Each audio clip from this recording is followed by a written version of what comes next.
Atos dos Apóstolos, capítulo 27. Quando ficou decidido que navegaríamos para a Itália, Paulo e alguns outros presos foram entregues a um centurião chamado Júlio, que pertencia ao regimento imperial. Embarcamos num navio de Adramítio, que estava de partida para alguns lugares da província da Ásia, e saímos ao mar, estando conosco Aristarco, um macedônio de Tessalônica. No dia seguinte, ancoramos em Sidom, e Júlio, num gesto de bondade para com Paulo, permitiu-lhe que fosse ao encontro dos seus amigos, para que estes suprissem as suas necessidades. Quando partimos de lá, passamos ao norte de Chipre, porque os ventos nos eram contrários.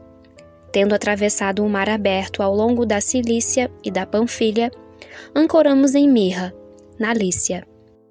Ali, o centurião encontrou um navio alexandrino que estava de partida para a Itália, e nele nos fez embarcar. Navegamos vagarosamente por muitos dias e tivemos dificuldade para chegar a Cnido.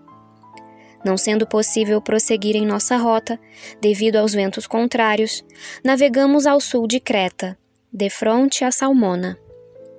Costeamos a ilha com dificuldade e chegamos a um lugar chamado Bons Portos, perto da cidade de Lazéia. Tínhamos perdido muito tempo e agora a navegação se tornara perigosa, pois já havia passado o jejum. Por isso, Paulo os advertiu: Senhores, vejo que a nossa viagem será desastrosa e acarretará grande prejuízo para o navio, para a carga e também para as nossas vidas. Mas o centurião, em vez de ouvir o que Paulo falava, seguiu o conselho do piloto e do dono do navio. Visto que o porto não era próprio para passar o inverno, a maioria decidiu que deveríamos continuar navegando, com a esperança de alcançar Fenice e ali passar o inverno. Este era um porto de Creta, que dava para o sudoeste e noroeste. Começando a soprar suavemente o vento sul, eles pensaram que haviam obtido o que desejavam. Por isso, levantaram âncoras e foram navegando ao longo da costa de Creta. Poucos dias depois, desencadeou-se da ilha um vento muito forte, chamado Nordeste. O navio foi arrastado pela tempestade, sem poder resistir ao vento.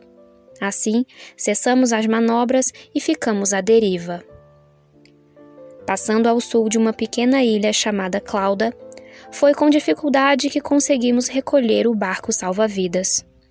Levantando-o, lançaram mão de todos os meios para reforçar o navio com cordas, e temendo que ele encalhasse nos bancos de areia de Sirte, baixaram as velas e deixaram o navio à deriva. No dia seguinte, sendo violentamente castigados pela tempestade, começaram a lançar fora a carga. No terceiro dia, lançaram fora, com as próprias mãos, a armação do navio. Não aparecendo nem sol nem estrelas por muitos dias e continuando a abater-se sobre nós grande tempestade, finalmente perdemos toda a esperança de salvamento. Visto que os homens tinham passado muito tempo sem comer, Paulo levantou-se diante deles e disse: Os senhores deviam ter aceitado o meu conselho de não partir de Creta, pois assim teriam evitado este dano e prejuízo. Mas agora recomendo-lhes que tenham coragem, pois nenhum de vocês perderá a vida. Apenas o navio será destruído. Pois ontem à noite apareceu-me um anjo do Deus a quem pertenço e a quem adoro, dizendo-me: Paulo, não tenha medo, é preciso que você compareça perante César. Deus, por sua graça, deu-lhe as vidas de todos os que estão navegando com você. Assim, tenham ânimo, senhores. Creio em Deus que acontecerá do modo como me foi dito. Devemos ser arrastados para alguma ilha. Na 14ª noite, ainda estávamos sendo levados de um lado para outro no mar Adriático, quando, por volta da meia-noite, os marinheiros imaginaram que estávamos próximos da terra. Lançando a sonda, verificaram que a profundidade era de 37 metros. Pouco tempo depois, lançaram novamente a sonda e encontraram 27 metros. Temendo que fôssemos jogados contra as pedras, lançaram 4 âncoras da popa e faziam preces para que amanhecesse o dia. Tentando escapar do navio, os marinheiros baixaram o barco salva-vidas ao mar, a pretexto de lançar âncoras da proa. Então, Paulo disse ao centurião e aos soldados: Se estes homens não ficarem no navio, vocês não poderão salvar-se. Com isso, os soldados cortaram as cordas que prendiam o barco salva-vidas e o deixaram cair.